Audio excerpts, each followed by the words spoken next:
Le président de la République Macky Sall va procéder à la pose de la première pierre des travaux de construction de réservoirs de stockage et d'une conduite de transport d'eau à Thiès ce 18 décembre dans le cadre de la réalisation du projet Keur Momar Sarr dans la région de Louga.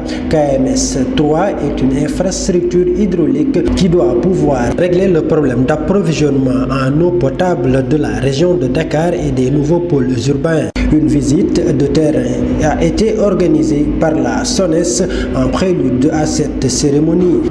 Il a été retenu par le comité de pilotage deux projets majeurs qui devraient sécuriser l'approvisionnement en eau de Dakar et qui devraient apporter ces 300 000 de déficit prévisionnel d'ici à 2025. Ce qui nous a conduit à aller rechercher des financements que nous avons obtenus, sur lesquels nous avons travaillé et que nous avons obtenus en 2016 auprès de nos partenaires pour un montant à peu près de 274 milliards pour construire cette nouvelle usine que nous appelons Keur Momar Sarr 3. Pourquoi Keur Momar Sarr 3?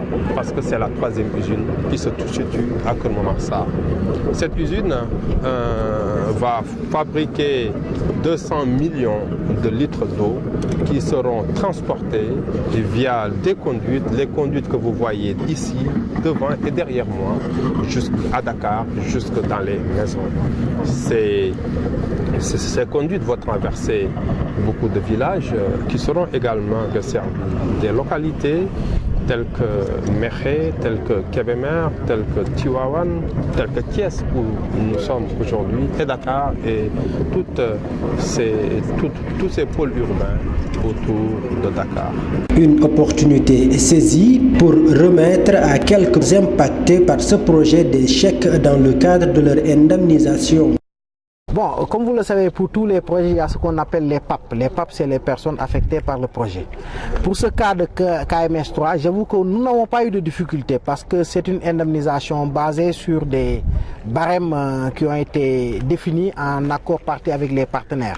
Ce n'est pas le barème national parce que vous savez, on a eu à libérer des emprises avec le projet d'autoroute Ila Touba sur 38 km où les barèmes qui ont été utilisés sont les barèmes nationaux conformes à la réglementation. Pour ce cas-là, nous avons, avec l'appui d'un cabinet qui a été choisi par la SONES, procédé au recensement et aujourd'hui c'était seulement une remise symbolique. Parce que je dois préciser qu'il y a toute une procédure avant le paiement des impenses.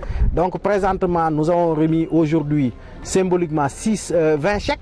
Le processus va se poursuivre. Pas plus tard que ce matin, j'ai signé, en tout cas pour le département de Thiès, nous avons 383 PAP. Du côté des impactés, certains se sont réjouis de la démarche alors que d'autres ont émis des inquiétudes.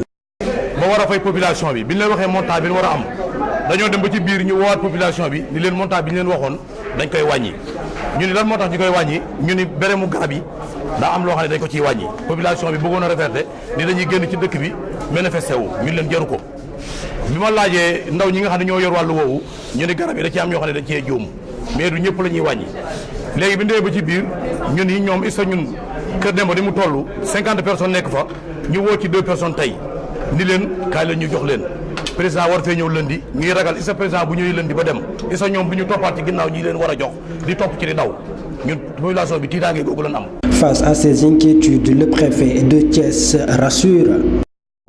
Vous savez, en matière d'indemnisation, il y a ce qu'on appelle l'indemnisation des impenses immobilières et des impenses agricoles. Pour les impenses agricoles, il y a un barème national. Ce barème-là qui a été choisi est déjà largement au-dessus du barème national, mais la SONES, avec l'accompagnement des partenaires, a même payé ce qu'on appelle les pertes de récolte, les pertes de production. Maintenant, il est évident que lorsqu'un arbre ne produit pas, on ne peut pas réclamer des pertes de production. Et nous avons été aussi transparents que possible.